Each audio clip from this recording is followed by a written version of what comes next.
ولد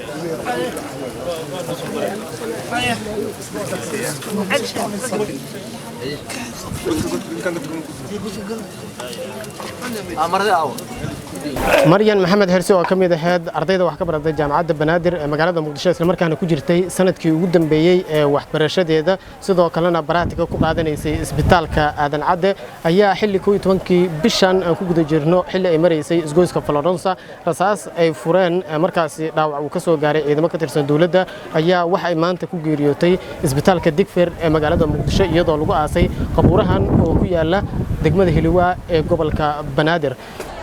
si aan ugu dagalno muuqaalkan walaal waxaan ka codsanaynaa inaad like saarto muuqaalkan share gareyso si saaxiibo badan u gaaro sidoo kalena aad ku soo biirto page-kan Cabdikariim Calaadan mahadsanid badan maryan maxamed hersi oo ka mid ahayd ardayda wax ka baratay jaamacadda banaadir ee magaalada muqdisho isla markaana ku jirtay sanadkii ugu dambeeyay ee waxbarashadeeda sidoo kalena baraatika ku qaadanaysay isbitaalka aadan cadde ayaa xilli 12kii bishan aan ku guda jirno xilli ay maraysay isgoyska Florence rasaas ay fureen markaasi dhaawac uu ka soo gaaray ciidamo ka tirsan dawladda ayaa wax ay maanta ku geeriyootay isbitaalka Digfeer ee magaalada muqdisho iyadoo lagu aasay qabuurahan oo ku yaala degmada Hiliwa ee gobolka Banaadir waxaana dhacdadaasi sida u dhacday ka wareysanay qaar ka mid ah eheladeeda marxuumad maryan maxamed hersi waxa ahay ehelka gabadha maryan maxamed hersi Allah uu naxariisto ehli qaraabada wasima iimaan Allah naga siiyo gabadha waxay u dhimantay siyaabo oo askarta dawladda kamid ah qalad ay leeyihiin gabadha xaafadeeda u socotay goob shaqay ka imaatay waa ardayad sanadka ugu dambeeyay jaamacadda dhigato goob shaqay ka imaatay gabadha xaafadeeda u socotay gabadhay askar mees joogta ayaa isxabadeysay si dadku u sheegayeen wayna ogyihiin saldhiga iyo cid walba mees taagan askarta wax disay iyo askarta isxabadeynayeen wayna ka warqabaan bant siyaabo badan oo sidan oo maanta oo nagu dhacday dad aniga ugu dhici kartaa idinka ku dhici kartaa qof kasta maanta ku dhici kartaa maanta wax laga qaban waayo tan maanta dhacdan kuma bari dhici doontaa qof kasto dalkan wuxuu leeyahay xeer iyo dawladnimo iyo wuxuu leeyahay sharci uu leeyahay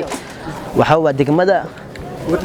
meesh jagboonti leedahay waxay leedahay maxaa askari leedahay cid walba leedahay fahant waa kaas marka Allah uu naxariisto simin ma Allah naga siiyo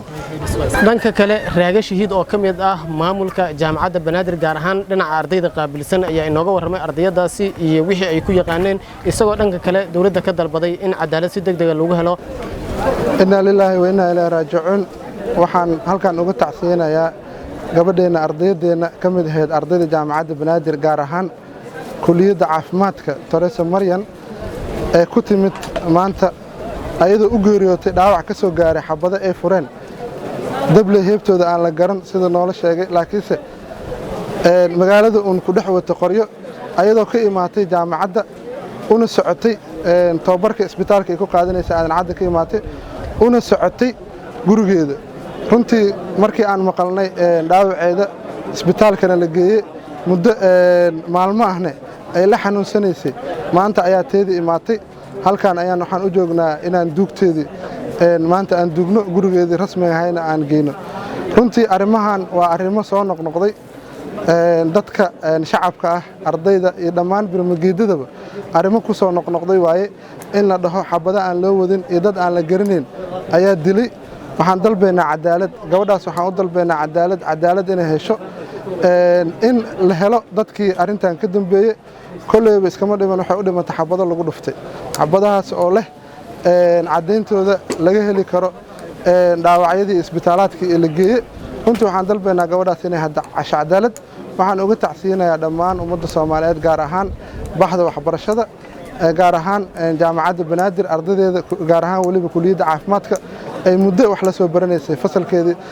dafcadda 16aad runtii gabadhan waxay rajaynaysay bilooyin kadib inay noqoto dhakhtarad buuxdo oo dadkeeda wax ku anfacdo laakiin dhibaatada imaata ayaa waxay keenaysaa